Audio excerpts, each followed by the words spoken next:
আমাকে বিটিভিতে black listed করেছে, 15 বছর আমি কিনা বিটিভির কোনো নাটকে অভিনয় করতে পারিনি। এটাও আমি বুঝতে পেরেছি এটা হয়তো এই শেখ সেলিম বা আবুল কালাম আজাদ এদের একটা হস্তক্ষেপ আছে। আমি সচিব এই আওয়ামী লীগ আমলে আমাকে সচিব করা হয়নি, সিনিয়র সচিব করা হয়নি।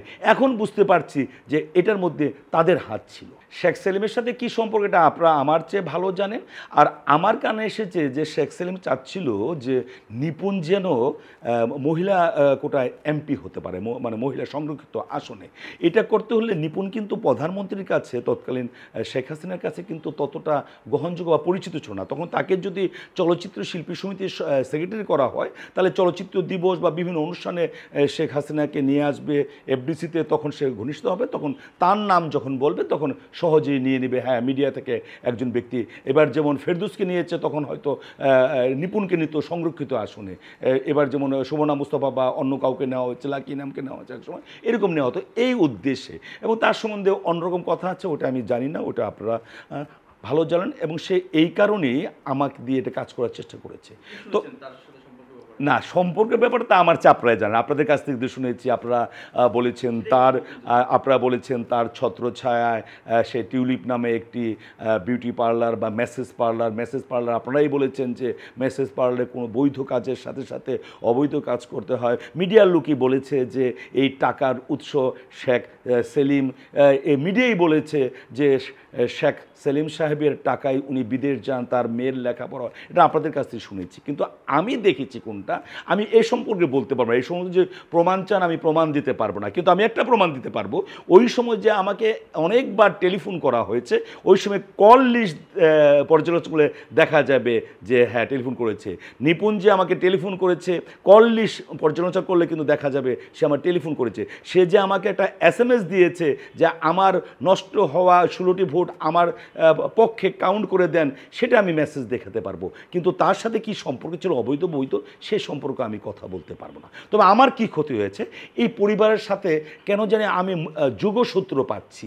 এই যে আমি যখন দাউদকান্দির উপজেলা নির্বাহী অফিসার ছিলাম তখন সেখানে একটা পৌরসভা ইলেকশন হয়েছিল। সেখানে পৌরসভা ইলেকশনে দাঁড়িয়েছিল শেখ সেলিম এবং আমাদের আবুল কালাম আজাদ তথ্যমন্ত্রী ছিলেন, তার মিসেসদের আপন ভাইয়ের।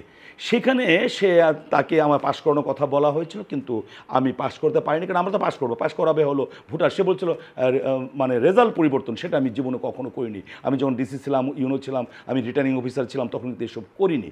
সেই থেকে আমার তো খুব, আমি ভাবলাম যে আমার প্রতি তখনই কিন্তু, এবং এই রেজাল্টটা দেওয়া তার সমন্ধি ফেল করার 2 মাসের মধ্যে আমাকে দাউদকান্দি থেকে সরিয়ে দেওয়া হলো।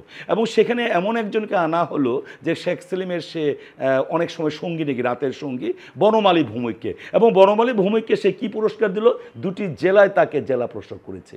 আমার নাম প্রস্তাব ছিল কুষ্টিয়ার জেলা প্রশাসক হওয়ার, কিন্তু পরবর্তী দেখা গেল যে আমি হলাম না, হলো বনমালী ভৌমিক। তাহলে এখানে এই শেখ সেলিমের হাত আছে। আমার বিরুদ্ধে বিএনপির তকমা লাগিয়ে দিয়ে করেছে, আমাকে বিটিভিতে ব্ল্যাক লিস্টেড করেছে, 15 বছর আমি কিনা বিটিভির কোনো নাটকে অভিনয় করতে পারিনি। এটাও আমি বুঝতে পেরেছি এটা হয়তো এই শেখ সেলিম বা আবুল কালাম আজাদ এদের একটা হস্তক্ষেপ আছে। আমি সচিব এই আওয়ামী লীগ আমলে আমাকে সচিব করা হয়নি, সিনিয়র সচিব করা হয়নি। এখন বুঝতে পারছি যে এটার মধ্যে তাদের হাত ছিল। হ্যাঁ, আপনি বলছেন যে জায়েদ খানের সাথেও তো স্বরাষ্ট্রমন্ত্রী কামাল সাহেবের খুব সম্পর্ক ভালো ছিল, তাহলে কেন সে নিপুণের পক্ষে টেলিফোন করবে? এটা শোনা কথা যে তখন নাকি স্বরাষ্ট্র মন্ত্রণালয়ের দায়িত্ব থাকলেও স্বরাষ্ট্র মন্ত্রণালয়টা পুলিশের বিষয়টা দেখতেন শেখ সেলিম। যেহেতু শেখ সেলিম বলেছেন, সেহেতু সে জায়েদ খানের যে একটা সম্পর্ক আপনারা ইঙ্গিত দিয়েছেন, একটা আন্ডারগ্রাউন্ড সম্পর্ক, ওই সম্পর্ক চেয়ে তার অস্তিত্বের বিষয়টা হয়তো সবচেয়ে বেশি তার কাছে এসেছে। এর জন্য তিনি স্বরাষ্ট্রমন্ত্রী হয়ে আমাকে টেলিফোন করেছেন কয়েকবার। আমার মনে হয় এই কারণে, যেহেতু শেখ সেলিম সাহেব এই বিষয়গুলি দেখতেন, স্বরাষ্ট্র মন্ত্রণালয় বিষয়, এর জন্য জায়েদ খানের পক্ষে হয়তো বা শেষ মুহূর্তে আমাদের স্বরাষ্ট্রমন্ত্রী কাজ করেননি, কাজ করেছেন শেখ সেলিমের পক্ষে।